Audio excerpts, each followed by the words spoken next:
দুর্গা পূজার সময় ওদের কোরআন মূর্তির পায়ে রেখেছি, ওরা কিছু বলে নাই।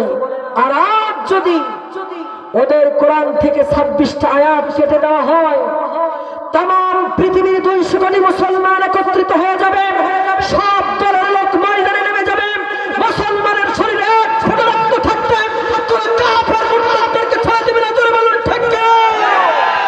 লিল্লাহি তাকবীর, নারায়ে তাকবীর। প্রিয় ভাই আমার, অতএব রায়টা হলো কোরআন যেভাবে আছে সেভাবেই থাকবে। আপাতত আল্লাহর কোরআন থেকে একটা আয়াতও কাটা যাবে ঠেলার নাম বাবাজি। বুঝলেন কিছু? সে কথা আল্লাহ রাব্বুল আলামিন কোরআনুল কারীমের মধ্যে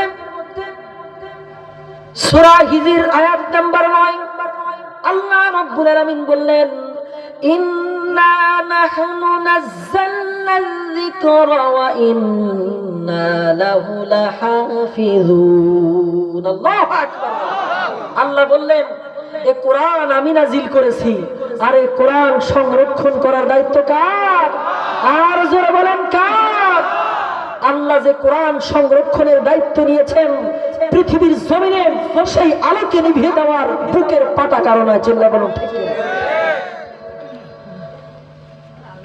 কারণ আজ পর্যন্ত পৃথিবীতে এমন কোন বিদ্যার কোরআন আসে নাই, এমন কোন বিদ্যার জ্ঞান আসে নাই যে বিদ্যার জ্ঞান আল্লাহর কোরআনকে হার মানাতে পেরেছে।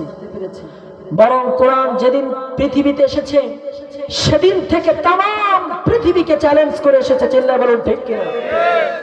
কোরআন আজ 1450 বছর পার করে দিল, আজ পর্যন্ত কোরআনের সামনে চ্যালেঞ্জ করার মোকাবেলা নিয়ে কেউ অগ্রসর হতে পারে না।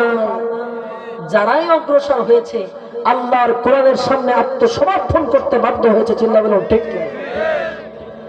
ফ্রান্সের বিখ্যাত সার্জন ডক্টর মরিস বুকাইলি, নাম শুনেছেন আপনারা? ডক্টর মরিস বুকাইলি 1980 সনে